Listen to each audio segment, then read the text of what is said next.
Hello friends, आज मैं आपके सामने एनवायरनमेंट स्टडीज़ की वीडियो नंबर 12 लेके आया हूँ। तो आज हम डिस्कस करेंगे limited water resources.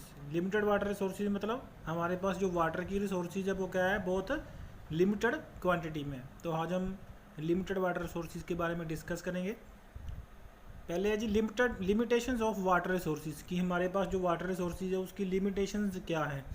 As we all know that water is most essential not only for the humans but also for animals and plant life. ऐसा कि जैसा कि हम सबको पता है कि जो पानी है वो हमारे लिए ही नहीं ज़रूरी है, वो एनिमल्स और प्लांट्स के लिए क्या है, बहुत ज़रूरी है। इसलिए हमें क्या करना चाहिए, पानी की हमेशा बचत करनी चाहिए और उसको जुडिशियली अच्छे तरीके से उसको क्या करना चाहिए, यूज़ करना चाहिए। The land resources are limited in number. जो लैंड रिसोर्सेज हैं वो भी लिमिटेड है नंबर में।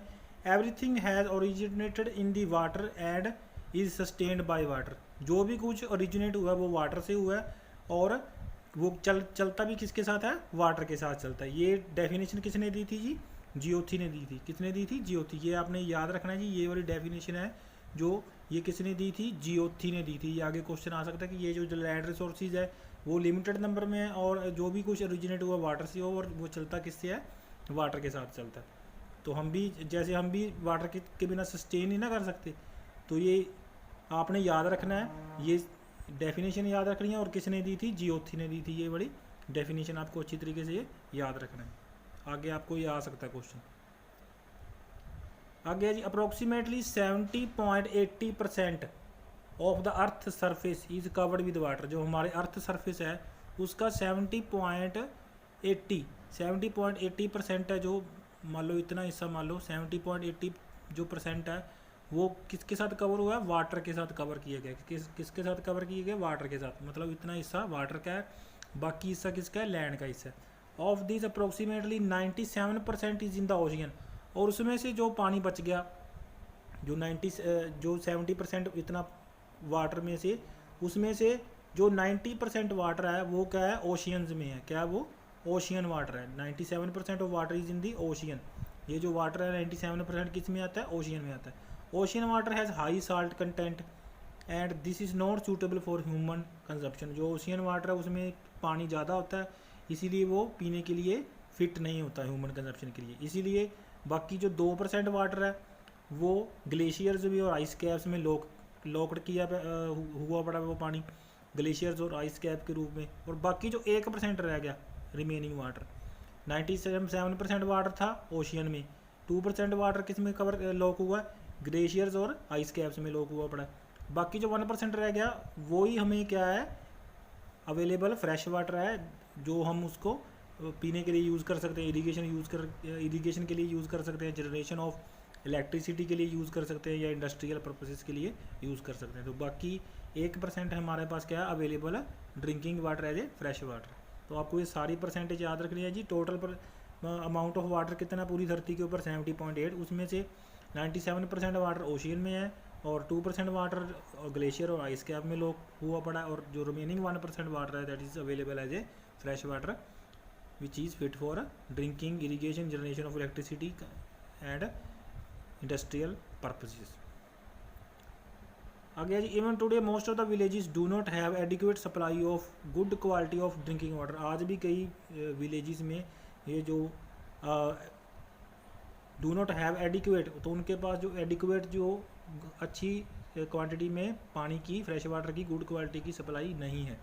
Many of these do not have adequate water supply system. उनके पास, कईयों के पास सप्लाई सिस्टम ही नहीं है, adequate water supply system. Lot of water is miss use. बहुत ज़्यादा पानी जो मिस यूज़ हो रहा है और वेस्ट हो रहा है by many of our self. हमारे साथ हम में से बहुत हैं जो कि पानी को क्या कर रहे हैं, बहुत ज़्यादा वेस्ट कर रहे हैं और मिस यूज़ कर रहे हैं। The demand of usable water is increasing day by day. तो इसकी जो डिमांड है यूजेबल वाटर की, फ्रेश वाटर की, अवेलेबल वाटर की, जो 1% वाटर है हमारे पास, तो उसकी डिमांड दिन ब दिन क्या होती जा रही है, बढ़ती जा रही है। तो इसीलिए हमें क्या करना चाहिए, वाटर को अच्छी तरीके से यूज़ करना चाहिए। आगे जी, हाउ कैन वी यूज़ और सेव वाटर जुडिशली। तो हम वाटर को अच्छी तरीके से यूज़ और सेव कैसे कर सकते हैं, इसके बारे में 5 पॉइंट्स हैं जी। पहला पॉइंट है domestic and municipal domestic and municipal water should be recycled, जो डोमेस्टिक और म्यूनिसिपल वाटर है उसको क्या करना चाहिए, रिसाइकल करना चाहिए। It should be made germ free, उसको जर्म फ्री बना लेना चाहिए और पॉइजनस एलिमेंट्स उसमें से रिमूव कर देने चाहिए। तीसरा है जी the water can be use for irrigation, उस वाटर को इरीगेशन के लिए यूज़ करना चाहिए, जनरेशन ऑफ इलेक्ट्रिसिटी के लिए यूज़ करना चाहिए। Growing of algae and water hyacinth, और एल्गी और जो काई होती है उसको और उसको वाटर हयासिंथ को क्या करना चाहिए, ग्रो करना चाहिए इन द पोल्यूटेड वाटर, ताकि वो pollutants like phosphates and nitrates को क्या कर सके, ख़त्म कर सके। किसको ख़त्म करना है जी, किसको ये ख़त्म करते हैं, एल्गी और वाटर हयासिंथ फॉस्फेट्स और नाइट्रेट्स को क्या कर देते हैं, वाटर में से ख़त्म कर देते हैं। These plants can be utilised for production of biogas, और ये प्लांट बायोगैस की प्रोडक्शन के लिए भी क्या होते हैं, यूज़ होते हैं। फिफ्थ पॉइंट है जी रिचार्जिंग ऑफ ग्राउंड वाटर, तो ग्राउंड वाटर लगातार क्या होता रहे, रिचार्ज होता रहे। और लास्ट सिक्स पॉइंट है जी the excess food water can be diverted to areas where there is scarcity of water, जो एक्सेस फूड वाटर है वो क्या, उसको हम क्या करें जी, एक्सेस फूड वाटर को हम डाइवर्ट कर दें जिन एरियाज़ को उसकी ज़रूरत है, जिनमें पानी की कमी है, तो उसको हम एक्सेस वाटर को क्या कर सकते हैं जी, फ्लड वाटर को, या वैसे भी जैसे भी हमारे पास एक्सेस वाटर है तो उसको हम क्या कर सकते हैं, डाइवर्ट कर सकते हैं दूसरे एरिया में where there is a scarcity of water. तो ये 6 पॉइंट्स है जी, आपको याद रखने हैं अच्छी तरीके से कि हम पानी को जुडिशियली ये यूज़ कैसे कर सकते हैं या सेव कैसे कर सकते हैं। साथ में आ गया जी लिमिटेशंस ऑफ मिनरल रिसोर्सेज, तो अब हमने अब लैंड रिसोर्सेज के बारे में, वाटर रिसोर्सेज के बारे में पढ़ लिया, अब हम पढ़ेंगे मिनरल रिसोर्सेज के बारे में। तो हमारे पास मेन मिनरल है जी कोल, आयरन, कॉपर, स्टील, ये हमारे पास मेन मिनरल्स हैं। और जो इंडिया इंपोर्ट करता है, ये आपने याद रखने हैं जी, बहुत इंपॉर्टेंट है। मिनरल्स इंपोर्ट करता है वो कौन कौन से हैं जी, diamond, uranium, non ferrous alloys and crude oil, ये 4 मिनरल्स हमारा इंडिया क्या करता है जी, ये इंपोर्ट करता है, uranium, diamond, non ferrous alloys and crude oil. तो आपको क्वेश्चन आ सकता है कि कौन सा इंपोर्ट नहीं करता या कौन सा इंपोर्ट करता है, तो 3 ऑप्शन दूसरे दिए होंगे, एक दूसरा दिया होगा, तो आपने टिक लगाना होगा। With the present rate of consumption, जैसा हम प्रेजेंट रेट है हमारा कंजम्पशन का मिनरल्स का, तो वो आने वाले 100-200 साल में क्या हो जाएंगे, ख़त्म हो जाएंगे। इसलिए इसको भी हम क्या करना चाहिए, जुडिशियली यूज़ करना चाहिए।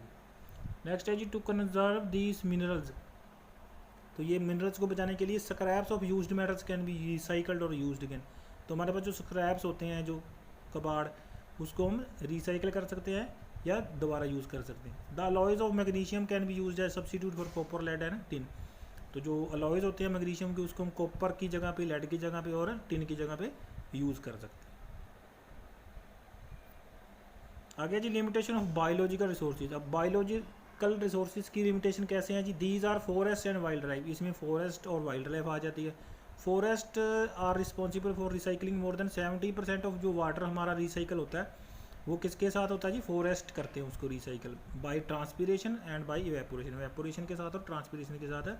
75% से ज़्यादा वाटर क्या होता है जी, रिसाइकल होता है। These are also responsible for recycling of thousands of carbon dioxide and oxygen every day, तो ये कार्बन डाइऑक्साइड की को भी क्या करते हैं जी, रिसाइकल करते हैं, और ऑक्सीजन को भी क्या करते हैं, रिसाइकल करते हैं।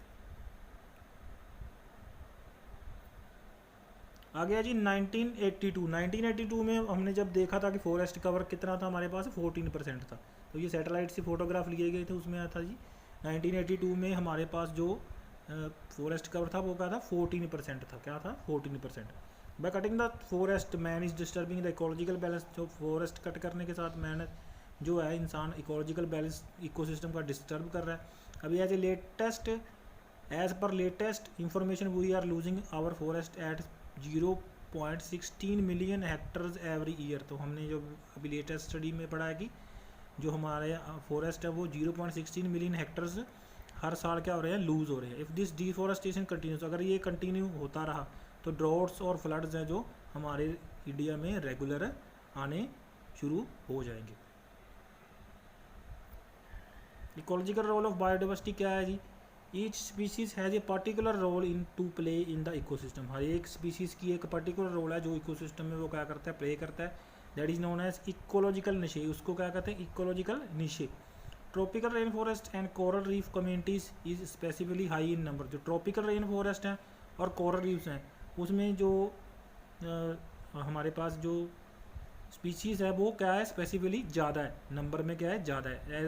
As where as the areas like deserts, तो जैसे जो डिज़र्ट एरियाज़ हैं तो उसमें क्या है, स्पीशीज़ की नंबर क्या है, कम है। कोरल रीफ और ट्रॉपिकल रेन फॉरेस्ट में ज़्यादा है, लेकिन डिज़र्ट्स में क्या है जी, वो स्पीशीज़ का नंबर क्या है, कम है। ये एरिया टू एरिया क्या होते रहते हैं, बदलते रहते हैं कंडीशंस के हिसाब से। Every species has their own needs and requirements. अब हर एक स्पीशीज़ की अपनी नीड्स और रिक्वायरमेंट होती हैं। So due to this every species receives satisfactory yield every year. तो इसके हिसाब से जो भी स्पीशीज़ है सभी को अपना अपना क्या मिलता है, रिक्वायरमेंट्स मिलती रहती हैं। अगर एक को सभी की एक ही होती तो सभी को एक ही रिक्वायरमेंट्स की ज़रूरत पड़ती। तो अभी सभी की अलग अलग हैं तो सभी को सफिशिएंट क्वांटिटी ऑफ रिक्वायरमेंट्स मिलती रहती हैं। 10 species variability is essential for long term survival. तो स्पीशीज़ वेरिएबिलिटी है जो वो ज़रूरी है ताकि लॉन्ग टर्म सर्वाइवल हो सके। जो अगर स्पीशीज़ वेरिएबिलिटी नहीं होगी, अलग अलग तरह की स्पीशीज़ नहीं होगी, तो सारे एक ही चीज़ों को, रिक्वायरमेंट्स को क्या करने शुरू कर देंगे, यूज़ करना शुरू कर देंगे। तो सारी जो रिक्वायरमेंट्स हैं वो क्या हो जाएंगी, ख़त्म हो जाएंगी। इसलिए स्पीशीज़ वेरिएबिलिटी क्या है, बहुत असेंशियल है for the long term survival. Next है जी, कैट्स आर पैराशूटेड। तो कैट्स जो थी वो पैराशूट में बिठाकर क्या कर दी गई थी, फेंक दी गई थी। क्यों? Some years ago DDT was sent to Gyanpur by health services to control the mosquito. तो कुछ ईयर्स पहले DDT जो थी वो ज्ञानपुर में भेजी गई थी by health services to control the mosquitoes को कंट्रोल करने के लिए, विच स्प्रेड द मलेरिया। वो मलेरिया स्प्रेड कर रही थी। DDT wipe out the mosquito. DDT ने मॉस्कीटोज को वाइप आउट कर दिया, but accommodated in the lizards. पर वो लिजार्ड्स के अंदर, छिपकलियों के अंदर क्या होगी, इकट्ठी होगी। विच एट दैम, जो छिपकलियाँ उनकी आती थी उनको, उनके अंदर वो अकोमोलेट हो गया। Due to this lizards become inactive. उसके साथ जो लिजार्ड्स थी वो क्या होगी, इनएक्टिव होगी और स्लो हो गई।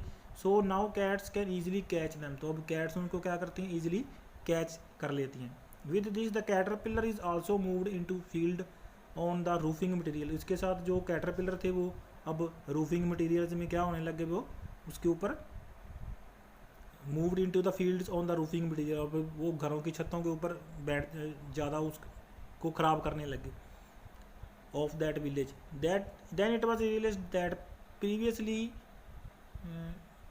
Rats kept control over the population of mosquitoes. ये गलत लिखा हुआ है, इसमें आएगा जी लिजार्ड्स। तो पहले लिजार्ड्स ने क्या किया था, मॉस्कीटोज के ऊपर क्या किया था जी, वो उसके ऊपर कंट्रोल किया हुआ था। विच वर ईटन बाय कैट्स। नाउ अब वो क्या, उसको कौन खा रहा है जी, कैट्स खा रही हैं उसको। And now the cats that eat the lizards. अब वो कैट्स लिजार्ड्स को खा रही हैं, और जो कैट्स लिजार्ड्स को खा रही हैं ड्यू टू DDT पॉइजनिंग। वो पॉइजनिंग किस में इकट्ठी हो रही है, कैट्स में इकट्ठी हो रही है।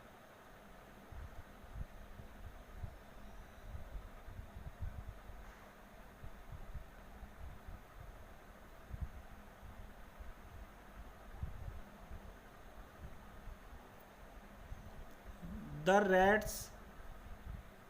रैट्स यहाँ पे रैट्स है जी। The rats moved in with new danger. अब रैट्स अब एक नया खतरा पैदा कर रहे हैं जी। So the official sent out emergency call for cats and cats were sent in the airplane. अभी वो कैट्स को क्या उन्होंने, तो ऑफिशियल्स ने एक एमरजेंसी मीटिंग की, तो उन्होंने क्या किया, जो कैट्स थी वो सभी को क्या कर दिया, एयरप्लेन में भेजकर उसको पैराशूट के साथ क्या कर दिया, ड्रॉप कर दिया। तो ये थी जी कैट्स आर पैराशूटेड।